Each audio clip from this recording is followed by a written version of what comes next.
મિત્રો, ન્યૂઝ 7 ઇન્ડિયામાં આપ સૌનું હાર્દિક સ્વાગત છે। વાંકા ટીંબા ગામે ખેડૂતને કરંટ લાગતા મોત નીપજ્યું। પાણીની મોટર લાઇન શરૂ થતા સમય બની ઘટના। કેટલીક વાર આકસ્મિક ઘટનાઓ બનતી હોય છે અને જેમાં જીવ ગુમાવવાનો વારો પણ આવતો હોય છે। તેવી જ એક ઘટના સામે આવી છે।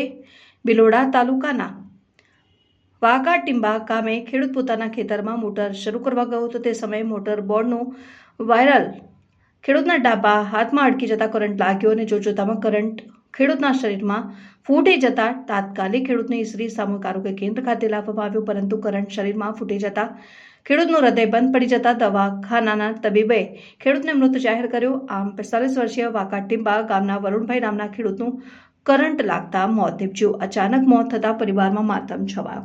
Reporter Gajendrasinh Jhala, news 7 India, Aravalli.